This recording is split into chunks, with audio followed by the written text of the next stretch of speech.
आज मंत्रिपरिषद में 22 एजेंडों पर निर्णय हुआ और सबसे पहला एजेंडा था ऊर्जा विभाग का। ऊर्जा विभाग के अंतर्गत जो south Bihar power distribution company है उसका ये प्रस्ताव था कि कैमूर और रोहतास जिले के 177 बसावट अर्थात 132 गांव में 21,644 घरों में ग्रिड से विद्युतीकरण करने हेतु पुनर्स्थान वितरण क्षेत्र योजना रिवैम्प्ड डिस्ट्रीब्यूशन सेक्टर स्कीम के अंतर्गत 117 करोड़ 80 लाख रुपए की योजना स्वीकृति हेतु प्रस्ताव प्राप्त हुआ। इसके अंदर आपको जानकारी होगा कि जो कैमूर और रोहतास जिले हैं जिसमें पहाड़ के ऊपर जो गांव है वहाँ पे सोलर योजना से आज के दिन में बिजली आपूर्ति की जाती है और इसको लेके काफ़ी समस्याएं भी हैं। अब यह निर्णय हुआ कि वहाँ पर भी ये जो वायर्ड स्कीम है, जो तार से जो बिजली जाती है, उसके अंतर्गत रोहतास के कैमूर और रोहतास के 177 बसावट 132 गाँव में 21,644 घरों में बिजली की आपूर्ति अब वायर्ड सिस्टम, जो तार वाला सिस्टम है, उसके माध्यम से भी की जाएगी। दूसरा एजेंडा ये था खान एवं भूतत्व विभाग। इसमें जो बिहार खानिज जो है नियमावली 2024 है, बिहार खानिज समानुदान अवैध खनन परिवहन एवं भंडारण निवारण संशोधन नियमावली 2024 की स्वीकृति हुई है। आपको जानकारी होगी कि अभी जो नीलामी चल रही है बालू घाटों की और खान की, इसके बाद यह अब इस नियमावली के अंतर्गत अब उनका कार्यान्वयन होगा। इसके अंतर्गत जो मुख्य रूप से जो प्रावधान किए गए हैं उसमें है, पहले है तो विलंब शुल्क, विभिन्न जो लाइसेंस प्राप्त करने के हैं उसमें विलंब शुल्क का निर्धारण किया गया है। दूसरा है जो सजा है अवैध खनन का, वह भी निर्धारित किया गया है कि किस प्रकार के अवैध खनन के लिए क्या फाइन लगेगा, उसके बारे में भी निर्धारित किया गया है। और हर चीज़ के लिए हर व्यवस्था, हर स्टेप में समय सीमा निर्धारित की गई है। और यहाँ तक जो अन्य जुर्माना है, जैसे साइन बोर्ड नहीं लगाना 50,000 रुपये, कोऑर्डिनेट के साथ सीमाकरण नहीं करना उसके 5 लाख रुपये, पानी से छिड़काव नहीं करना उस पर भी 50,000, प्रकाश की व्यवस्था न करना 50,000। तो हर चीज़ के लिए इसमें फाइन निर्धारण किया है। साथ ही साथ बिना ढके हुए लघु खनिज के परिवहन ट्रैक्टर पे 5,000, अन्य बड़े वाहन में 25,000, गीला बालू का परिवहन में ट्रैक्टर में 5,000, बड़े वाहन में 25,000, बिना विशिष्ट रंग के रंगों के वाहन। आपको जानकारी होगी कि अब जो बालू या जो खनिज ढोएंगे उनका एक विशिष्ट रंग भी होगा, कलर कोडिंग। अगर उस कोडिंग में नहीं होगा तो प्रथम बार उल्लंघन में 1 लाख रुपए है और दूसरी बार अगर किया जाएगा तो उसको अवैध खनन माना जाएगा। तो जीपीएस डिवाइस आपको अधिष्ठापन करना है, अगर नहीं कीजिएगा ट्रैक्टर में तो 20,000, अन्य बड़े वाहन में 1 लाख। तो हर चीज़ के लिए फाइन निर्धारित किया गया है। साथ ही साथ जो मट्टी जो माइनिंग है, अगर आप व्यक्तिगत रूप से माइनिंग कर रहे हैं मट्टी अपने व्यक्तिगत कार्यों के लिए तो उस पर कोई रॉयल्टी नहीं है और आप नॉन कमर्शियल यूज़ के लिए आप यूज़ कर सकते हैं। अन्यथा यदि कमर्शियल यूज़ के लिए अगर आप मट्टी का खदान कर रहे हैं तो उसको भी रॉयल्टी के श्रेणी में लाया गया है। और साथ ही साथ जो हमारे कोसी, बाढ़ और अन्य स्थानों पर जो किसानों के खेत में बालू जम जाता है उसको हटाने की भी छूट है। तो हर चीज़ के लिए इस नियमावली में प्रावधान किए गए हैं और अब जो जितने भी अब नए बंदोबस्त होंगे तो सभी इसके माध्यम से किए जाएंगे। फाइन में आपको पूरा डिटेल भेज दूंगा, दे दूंगा सभी का। खैर मैं पढ़ देता हूँ। अभी बड़ी कॉम्प्लिकेटेड व्यवस्था थी, सीओ से सर्टिफिकेट लेना और ये सब है, तो अब भी बहुत सरलीकरण कर दिया है कि उसमें आपको नहीं करना है, मतलब नहीं फाइन होगा। अब अगर अपने लिए अलाउड, हाँ अपने लिए अलाउड है। अगर उसको आप बेचने लग जाएंगे तो प्रॉब्लम है।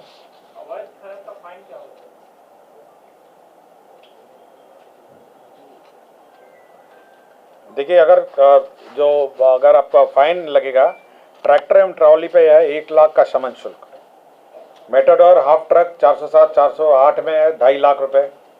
फुल बॉडी ट्रक वाहन में 6 चक्का वाले में 4 लाख रुपए। डंपर में 8 लाख रुपए। क्रेन, नाव, excavator, loader, power hammer, compressor, drilling machine में है 10 लाख रुपए। तो हर चीज में फाइन लगा दिया गया इस बार, और फाइन बढ़ा दिया गया है और प्रक्रिया निर्धारित। गृह विभाग का प्रस्ताव था। आपको जानकारी होगा कि 3 नए कानून आए हैं, और नए कानून में जो अभी बहुत तकनीकी दृष्टिकोण से आईटी का प्रयोग बहुत है, तो यह निर्णय लिया गया कि सभी जो इन्वेस्टिगेटिंग ऑफिसर हैं उनको लैपटॉप और स्मार्टफोन प्रतिपूर्ति के रूप में दिया जाएगा, और इसमें 190 करोड़ 63 लाख 20 हजार रुपये व्यय होंगे। तो अपने खरीद लेंगे और रिइंबर्समेंट में, और 60,000 का होगा लैपटॉप और 20,000 का होगा स्मार्टफोन। भवन निर्माण का प्रस्ताव है। इसमें बापू टावर में जो निर्माण हुआ है और उद्घाटन हो गया है, उसमें 20 पदों के सृजन की स्वीकृति दी गई। जल संसाधन विभाग कर्मनाशा नदी पर जो गांव है निकृष्ट पंप योजना, उसका पुनरीक्षित प्राक्कलित राशि स्वीकृति हुआ है। 89 करोड़ 94 लाख 46 हजार रुपये स्वीकृत हुए हैं। कर्मनाशा नदी पर निष्कृष्ट पंप नहर योजना। दूसरा है कुंडा घाट जलाशय योजना के निर्माण हेतु थर्ड रिवाइज्ड एस्टिमेट है 270 करोड़ 31 लाख 47 हजार। ये कुंडा घाट जलाशय योजना है, ये जमुई जिले के सिकंदरा प्रखंड के अंतर्गत बवार नदी पर अवस्थित है। तो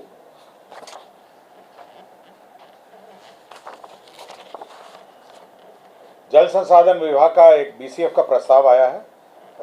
जल संसाधन के जो भारत सरकार की योजना है, प्रधानमंत्री कृषि सिंचाई योजना, इसमें 49 करोड़ का ये बीसीएफ एडवांस कंटीजेंसी एडवांस आया है प्रस्ताव। जल संसाधन विभाग का एक कोसी मेची अंतर राज्य लिंक परियोजना, जो कोसी मेची लिंक है, उसका फेज 2 के तहत सर्वेक्षण और अन्वेषण कार्यक्रम, इसमें जो डीपीआर तैयार करने का कॉस्ट है 14 करोड़ 16 लाख 31 हजार रुपये, इसकी प्रशासनिक स्वीकृति। एक डॉक्टर साहब थे, डॉक्टर जनार्दन प्रसाद सुकुमार, तत्कालीन क्षेत्र अपर निदेशक स्वास्थ्य सेवाएं पटना प्रमंडल, इनको डिसमिस किया गया था। माननीय उच्च न्यायालय ने इनको रिस्टोर कर दिया है, और इसलिए इनको सेवा से बर्खास्तगी कर जो दंड है उसको निरस्त कर दिया।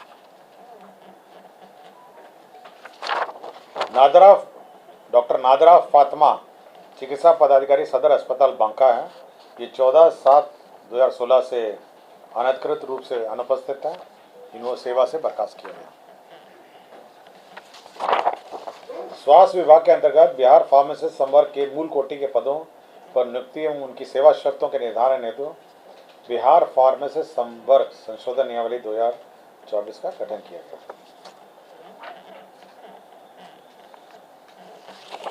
लोक स्वास्थ्य अभियंत्रण विभाग के अंतर्गत कार्य निरीक्षक संवर्ग, जो हमारे जो इतने ब्लॉक में कार्य चल रहे हैं, पंचायतों में पेयजल योजना चल रही हैं, उसके अंतर्गत कार्य निरीक्षक संवर्ग के कर्मियों के सुव्यवस्थित प्रबंधन, नियुक्ति तथा सेवा शर्त के विनियमन हेतु लोक स्वास्थ्य अभियंत्रण विभाग क्षेत्र निरीक्षक संवर्ग नियमावली 2024 की स्वीकृति है।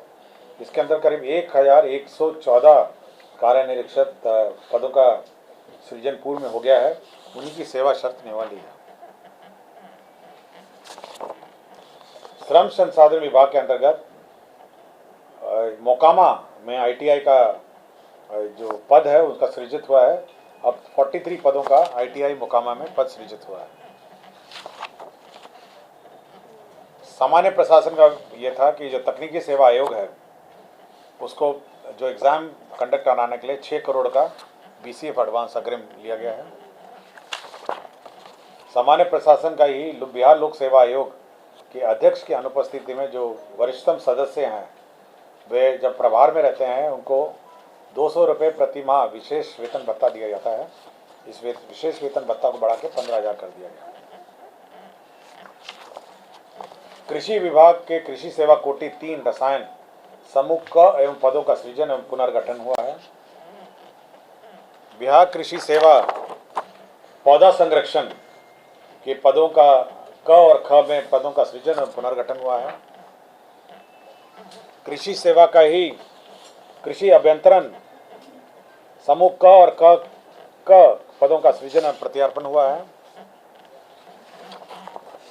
दरभंगा न्याय मंडल के अंतर्गत बिरौली अनुमंडल व्यवहार न्यायालय में जिला एवं अपर सत्र न्यायाधीश की स्थापना हेतु जिला एवं अपर सत्र न्यायाधीश का एक पद का सृजन हुआ है।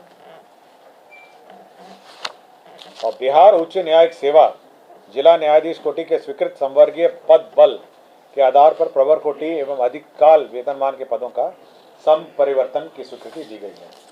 तो कुल 22 एजेंडों पर आज निर्णय हुआ है। धन्यवाद।